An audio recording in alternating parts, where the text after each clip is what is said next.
Hey, Pat. Hey, Eric, how are you today? Good. Can you hear me okay? I think we're I can live. hear you great. Are we live? Looks to be live. I see the live button up there. All right. Well, let's get started. All right. Version of Chopping It Up by Green Cabbage. My pleasure. Eric Cunningham, by the way. I'm the host today. I'm the founder and CEO of Green Cabbage. And by popular demand, everyone wanted to hear what we're doing relative to contingency labor and how we're saving hundreds of millions of dollars for our customers. So it's my pleasure to bring on to this version of Chopping It Up, Pat McMullen, who is our resident expert. And I'll have Pat introduce himself in a minute. If you don't know who Green Cabbage is, we're a spend analytics leader, global leader, and we focus on two categories: indirect technology, which means a lot, over 13,000 suppliers in our market intel, and also contingency labor. So we're not everything to everybody. We act as an extension of procurement, IT, and finance. And we help you compress your procurement life cycle up to 80% and save you anywhere from 15 to 30%. So we're excited to talk about a category that has about $5.3 trillion in global spending today. But I'm going to turn things over to Pat so he can introduce himself real quick. But what I would tell you is don't make fun of the way Pat talks, because I found out that Pat and Patrick, it's like Patrick Mahomes. They both have something stuck in their throats. But Pat, you want to introduce yourself real quick? I do, yeah. I'm Patrick McMullen, not Mahomes. A partner within Green Cabbage, worked with Eric countless years from a staffing standpoint. My background, 25 plus years in staffing, from working with, top staffing companies to starting my own and building it up to 300-400 people organization. Actually, met Eric. He was one of my company's clients, and we provided him people.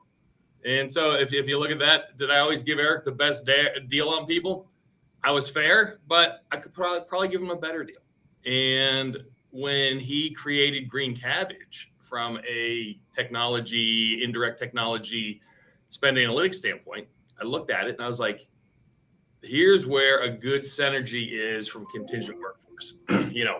Why are you paying such rates? Why? What is the markup? Why are these big staffing companies, consulting groups making massive dollars off of contingent workers?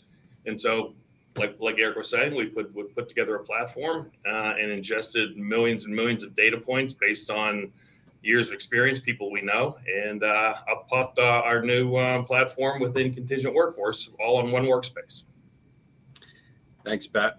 So it's in our world, we have a methodology called compress that we use across both of the categories, and it really starts with rich, relevant market intelligence, micro SKU based market intelligence. We're not here to sell you today, but it starts with you have to have data. You don't know what you don't know, and you're not going to get a second chance to go back and rewrite those contracts. The second thing is expertise, understanding the mindset of licensing, of what a statement of work is, when to insert milestones, when to de-risk deals, where are the mousetraps in the language. These are all the things that Pat and his team do as well. And then the last thing is, we're working with some of the largest consulting companies in the world. We know who to call to get the best deals as well, too. So, that whole life cycle of negotiation back and forth and the uncertainty, we're able to streamline with those conversations. But Pat, let's talk about what are we really talking about when we say contingency labor? Yeah, we're talking about all data from hourly workforce. Let's take technology for example. Projects. Staffing company, does places people on short-term projects from an hourly labor standpoint. Managed service companies do the same thing. Consulting, onshore, offshore, remote, in office. There are different rates based on every aspect that we talk about. And so what we do is compile all the data from these companies, who they're paying, what they're paying, and then we look at the SOWs from our clients, and we're saying, ingesting this data and understanding well, we know what this person is actually getting paid compared to the 700% markup. What are we doing here? And then we just basically go in and, as we call it, we rebalance, look at it, and make sure that what we look at is everybody's getting a fair deal. Perfect. So we're really talking about staffing companies, managed services, outsourcing, onshore, offshore, systems integrators, et cetera, right? So the statement of works, got it. Okay, so let's move on a little bit here. So you mentioned one workspace. What is one workspace? What for our clients that are and our listeners out there, what is one workspace? One workspace is our analytics, spend analytics platform, both within indirect IT spend, as you were talking about, as well as contingent workforce. And so if our clients come in to our system, they ingest their data. And when I say their data, their statements of work, their MSAs, their rate cards, their VMS agreements, understanding their thousands and thousands of contingent labor, current and upcoming workforce, and knowing what they're paying and if they're getting a good deal or not a good deal. Because we're really within contingent labor, there are end dates, but projects can be cut short, projects can be renegotiated and understood. And it's a very easy process that comes to immediate savings within clients once things are either renegotiated or a statement of work of an upcoming project is redone based on right calculation of rates. So what was the thought process of this platform, One Workspace, and how did you guys come up with it? Well, like we talked about before, I think it was more from a standpoint of when I saw what you were doing within indirect technology and how you were saving a massive amount of money for your clients. I said the synergy here between working with margins and the excessive margins that staffing companies, consulting groups, both onshore and offshore projects, take in on a daily basis. I was like, this system works perfectly for that. You and I talked about it, showed the model, and then, as we call it, the brainiacs upstairs put together things, and out pops what we initially called Rubik's is now One Workspace as far as our contingent labor. Rubik's was a puzzle, and this is exactly it. You have a puzzle, you're trying to solve it. We're your partner in helping you solve that to get the best deals. Everybody says, where do you get your data at? What kind of data sources do you ingest? Data with us is really numerous areas. And so let's look on from the labor data. You're understanding traditional labor market data, government data, profile data of candidates, compensation data. I mean, we have a massive data set on compensation, not only from my years in staffing where we love data that tells a story. And so you can sit there and look at from the candidate or the worker data. We've got every aspect of where they're living, what's being paid in those areas, where you started out as a junior person compared to where you are as a senior person and what you're getting paid. And then we take all the data that, say, from the top 15 largest consulting firms in the world, we have it. What are their pay rates? What are their bill rates? Why are they billing 600 times more than what they're paying? And so we break that all down for a client, and it would put a great thesis together on where they are now and where they can be and how to negotiate different deals. So if I had the same, I call it a network administrator. By the way, just for clarification, how many different individual positions do we have in our platform today? I got to take a look as it updates every single day. I'll have to ask them upstairs, but I think, from a position standpoint, within numerous industries, we're over 1.5 million positions, I believe. And skill sets is a way different. We're tens of millions of skill sets. Okay. And this is worldwide. This is just not for our listeners. It's just not for indirect tech. It's not just for technology. Right. You could be a general manager at Red Robin, or you could be a steel mill worker. This platform really scales across multiple categories and verticals within an organization. So my question is, if I'll just use if I wanted a network, let me say it. Yeah. If I wanted a senior consultant, business process management consultant, and I'm looking and I want to go to One Workspace, and can I have a visualization of what E&Y, Deloitte, an Accenture would charge for these positions? 100%. We would ingest the data, knowing the years of experience, exact skill sets, and everything else. We put that in our platform, and then, like I say, we have the data that the big four charges, and we can put together a whole thesis on what they're charging, what their markups are, and we can really break it down to the minute detail. Is this truly their employee, or are they going down the road and borrowing somebody and just throwing a huge markup on it? And so it breaks it down to where, when you're negotiating these contracts, you put a lot of what I call bullets in the gun, because it's a lot easier to negotiate when you know what they don't think you know. Right. So everybody wants quick wins. So let's transition this over into a little bit about trends that we see, that we've identified, and patterns in workforce spend. Can you comment on that? I mean, there's a lot, and let's start from an offshore standpoint. Everybody who looks to offshore, the rates are great. Well, they may be good from your standpoint for what you're paying in the United States. However, when you really look at the breakdown, the markup on offshore, and I'll give you, won't say any names, we're probably one of the largest offshore consulting groups in the world, is, it's really interesting when you look at, take India, for example, when you're going to pay your person in rupees, but you're billing out in US dollars. And even though for a technical architect or anything, and you're getting a bill rate of $60 in the US, that's a great rate, run with it. But when it's coming to where you finally realize that the person that's actually doing the work may be making in a US equivalent of $6-7 an hour, and you start breaking down those rates to where if you've got a year-long project, 2,000 hours, and you can save 20, 25, $30 an hour, based off that, there's 60,000 right there. Say they got 100 workers, very similar like that. There's a massive savings always over there. You just got to really know how to look for it in the gap, navigate it, and be able to negotiate it. Yeah, I think I know who you're talking about when you talk about that supplier, but which is very interesting because we understand margins pretty well in this business, and we follow companies very closely. And that company is in the indirect. They're in the cloud services margin fees. Like they're 60%, north of 60%, and that's their numbers, not mine. You're looking in their 10K.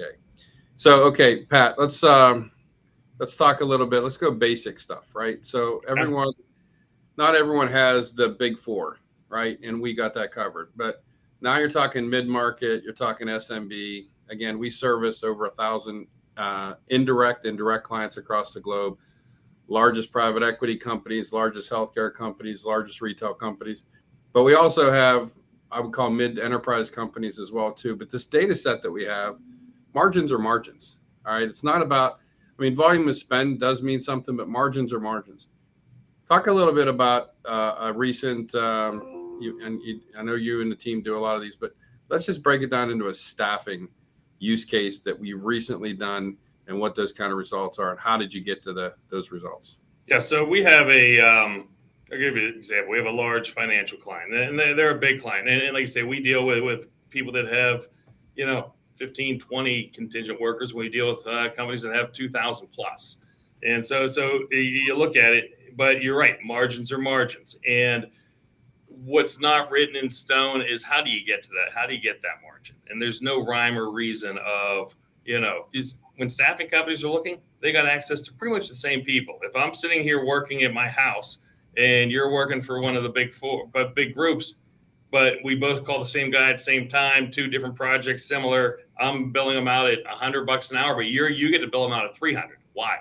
So you look at those margins, but from a story standpoint, I'll give you one that with big client, $200 million a year in contingent workforce spend, but they didn't know what they truly had. They had a vendor management system that was good, but it kept everything in order. But she was like, "We're just cutting checks. We're not really sure where it is." We did analysis on the whole thing, realized that of the 40, 50 vendors they did have, 10 to 12 were completely out of compliance because they wanted a 42% markup. There were some at 600-700% markups. And when you break all that down and really show the client what they have, then there's 500 different questions. And when it sort of broke down to, hey, you realize that network administrator that you've had on contract for 7.5 years, that salary really is about 50 grand. If you would hire them on full time, you've paid $680,000 for them. So let's start unpacking this and put together a plan. But a lot of times what we're seeing now, and this is one of the things that I really love about this platform, is we're saving companies 15, 20, 30 million bucks, with a large, think of that 200, we save them 10 to 15% right there. And a lot of times when you hear in the news, these massive layoffs, when you start looking at a lot of contingent workforce and realize that the vendors are making the margins and you start cutting those margins, well, guess what? A lot of the internal layoffs, well, those talks now are gone over at the water cooler at this place just because of the massive amounts of money we're saving. We're able to save internal jobs, but we're able to, what I like to do is just, rebalance the rates, make sure that everything is on check. It doesn't mean that we're killing all margins. No, we're just making sure that it's fair. Yeah, it's interesting because when we're doing these large ERP projects, we're looking at software, but we're also looking at implementation costs. We're looking at the TCO of it, and that's whenever you package everything up and it goes to board approval. What I find interesting is most of these large mega technology suppliers, will bid at that out, but they don't use their own resources. In fact, in many cases, they might use another firm's resources, which is contracting from another firm, which is contracting from another firm. So the individual, as an example, is making $50 an hour, but if he or she really knew they were being billed out at $250, $260 an hour, it's absolutely, to me, it's just amazing that people can get away with this stuff. Exactly. If you really look at it initially in staffing companies were built where they would hire the people, or they would go find people for full-time placement, or they'd hire them, put them on their salary, and then contract them out. Little by little, more as this industry grew, more and more people say, well, an easier way is I don't want to hire somebody on my W-2 because now I got a larger burden cost, which means my margins now are going to go down. But if I go call the person down the street and say, hey, do you have a good person with these skill sets who can make $50 an hour?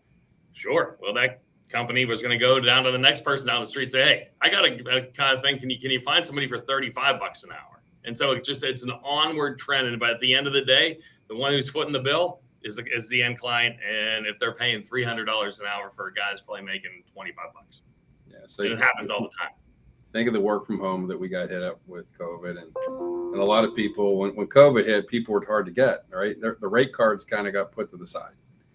And that's the first thing we look at. Have you rebalanced since COVID? And 9 times out of 10, if not higher, is no, we haven't done that because we're so busy looking at doing other things. But if you really look at like managed services contracts that have a term, they come up, bid those things out. A lot of those costs are going down. They're not going up. But when we start unpacking that and looking even like call centers, you look at call centers and you look at the cost of call centers. These people are working from home. Technology is automating a lot of things. So you need less people to actually to do a lot of the work that they're doing here. So, why wouldn't the contracts get rebalanced to the appropriate margins or whatever the case may be? Pat, we're at about 18 after right now. First of all, your shirt, I don't know who is your wife still lay your clothes out for you? She does. She has to. She says if you're on LinkedIn Live today, you got to dress nice. You look very nice today. I did see your belt when you walked by earlier. You got a haircut.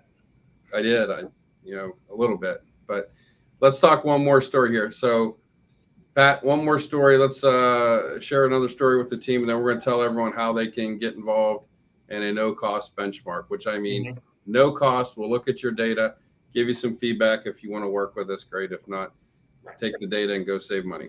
Yeah, I mean, it's not even a story. It's just more along what we see in the trend market. And you talked about when COVID came, and then it was work from home. And then it was, okay, we can work from home for a year, then 2 years. And then people started moving all over the place. But you know what didn't change? A lot of the rates from when people started moving.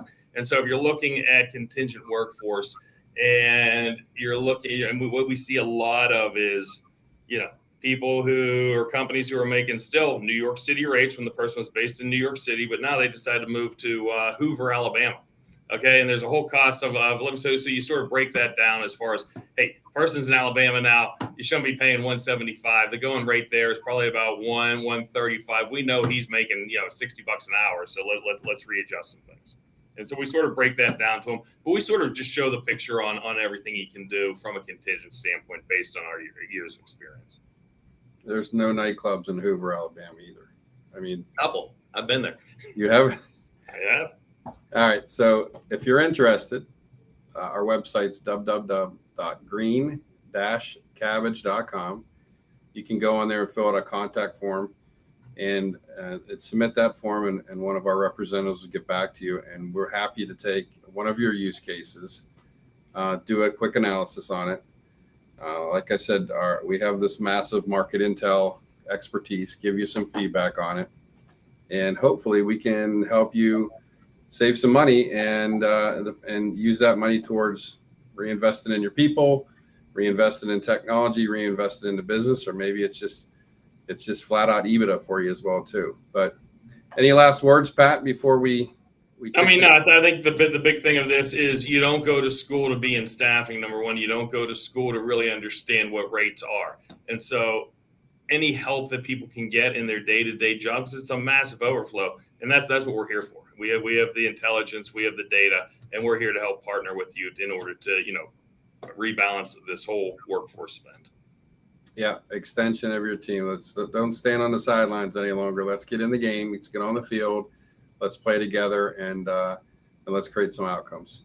We appreciate you joining this version of chopping it up, Pat. This was great. Pat, Good Everyone has to do this at the end of the session. Good wrist action. We are not that normal at Green Cabbage. And No. Never change. So thank you guys for joining today. Eric Cunningham, Pat McMullen signing off. Thank you.